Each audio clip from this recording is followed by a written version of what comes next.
শেষমেশ রিজার্ভে সুখবর, দীর্ঘদিনের উদ্বেগ উৎকণ্ঠার অবসান। বৈদেশিক মুদ্রার রিজার্ভে ফিরেছে স্বস্তির সুবাতাস।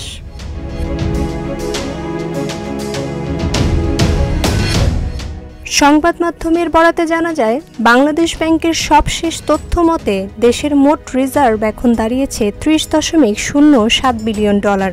আর আন্তর্জাতিক মুদ্রা তহবিল IMF-এর হিসাব পদ্ধতি PMM6 অনুযায়ী এই রিজার্ভ 25.05 বিলিয়ন ডলার।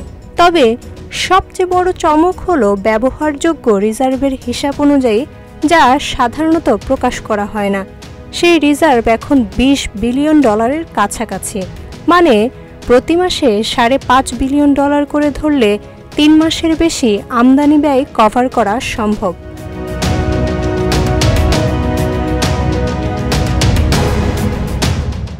দেশের দুই প্রধান বৈদেশিক মুদ্রা আয়ের খাত থেকে এই অর্জন সম্ভব হয়েছে।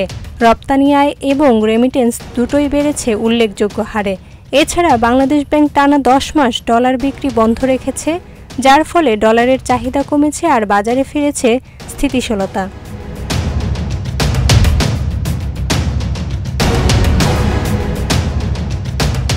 একাধিক আন্তর্জাতিক বাজেট সহায়তা, ঋণ ও অনুদান ইতিমধ্যে দেশে আসতে শুরু করেছে।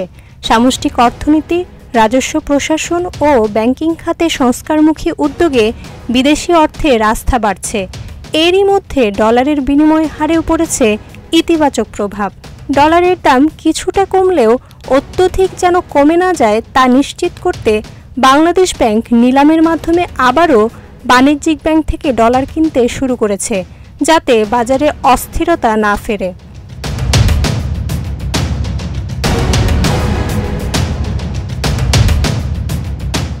মোট কথা, দেশের অর্থনীতি এখন একটা ভারসাম্যপূর্ণ গতিতে ফিরছে, আর রিজার্ভে এই ঘুরে দাঁড়ানো এক কথায় গেম চেঞ্জার।